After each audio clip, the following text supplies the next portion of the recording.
Hej alle sammen. Jeg hedder Laszlo, og jeg vil snakke til jer om lånerengøringsværdier. Denne video er mest til dem, som for eksempel søger rengøring, eller de har allerede noget rengøring, eller dem, som har os som rengøringsfirma.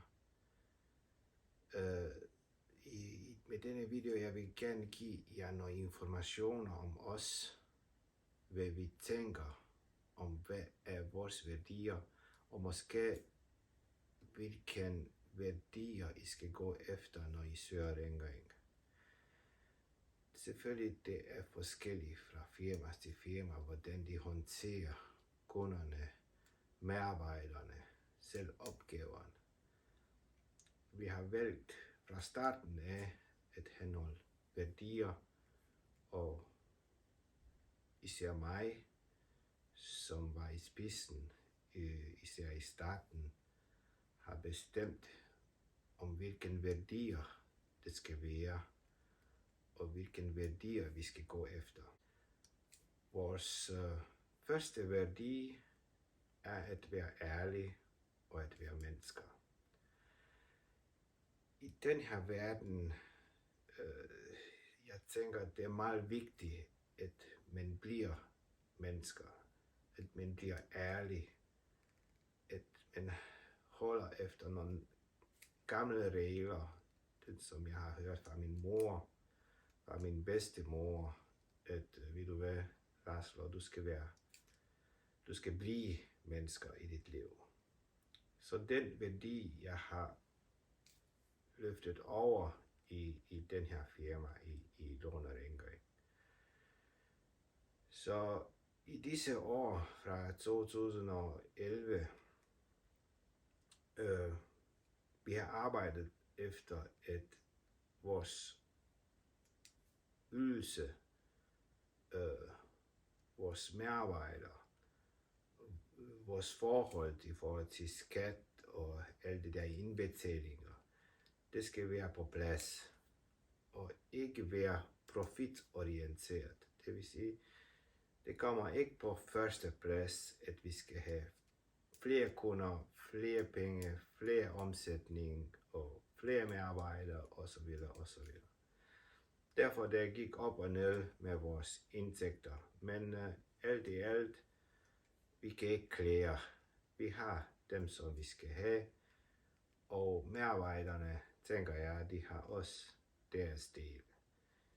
De får ikke en ekstraordinær høj løn her hos os, selvom at rengøringen som sådan er en svær og hård arbejde. Det er meget svært at arbejde, også 5-6 timer på en dag, men når man arbejder 8 timer i en rengøring, så er man godt nok træt efter. Men den der at være ordentlig, det handler om at respektere vores medarbejdere, respektere vores kunder. Jeg kigger på, at hver kunde har sin egen behov, og så prøver vi at justere vores ydelse efter kundernes behov. Men samtidig vi holder også øje med medarbejderne. For eksempel på den måde, at hvis kemien passer ikke med kunderne og medarbejderne, til sidst siger vi nej tak til den kunder, fordi det skal ikke gå på bekostningen af vores medarbejdere.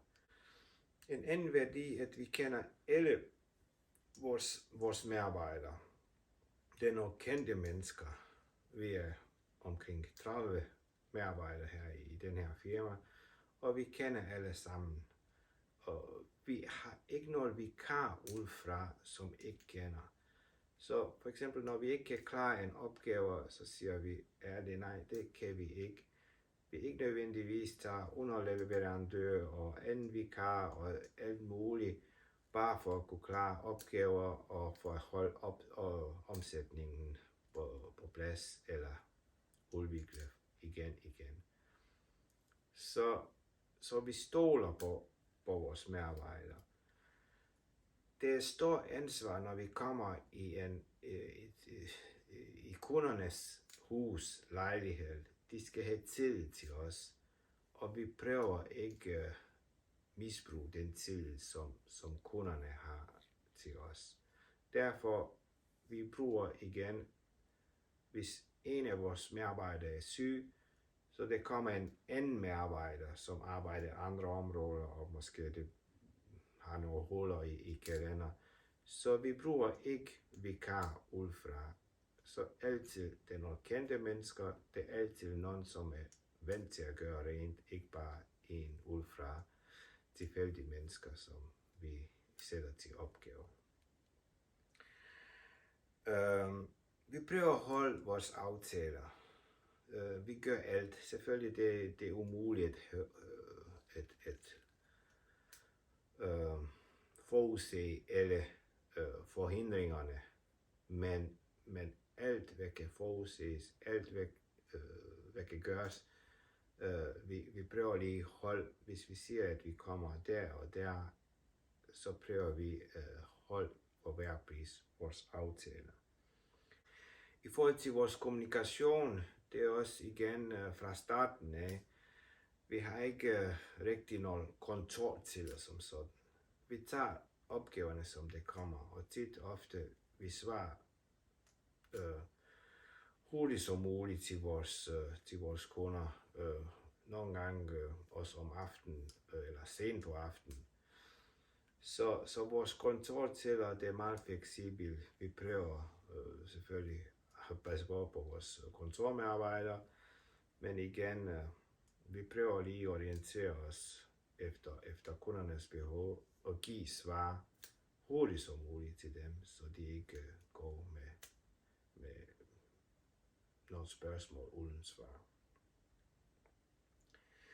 Vi prøver også at holde priserne ned. Vi har ikke nogen betalingsservice derfor. Vi har ikke nogen dyre maskiner. Vi har ikke nogen dyre, jeg ved det ikke hvad, som ikke bruges til daglig rengøring. 90% af vores omsætning det går til løn for medarbejderne.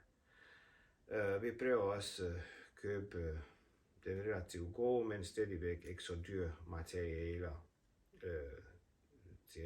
for vores rengøring. Så igen, jeg tænker vores priser, det afspejler vores indsats, og vi er ikke alt for dyre, men selvfølgelig vi er ikke alt for billigst.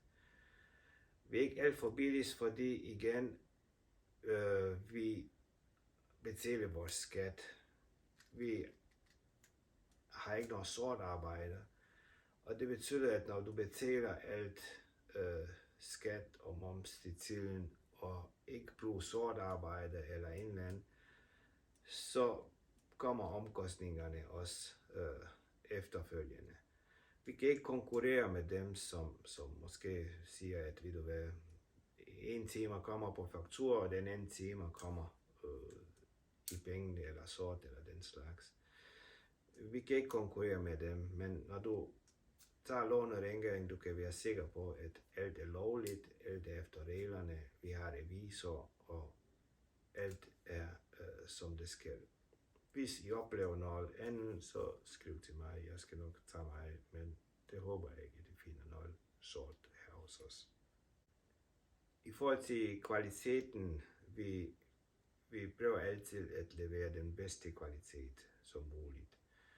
Vi aftaler hele tiden, hvis det er nogle medarbejdere, som ikke er dygtige nok, hvordan kvaliteten kan forbedres.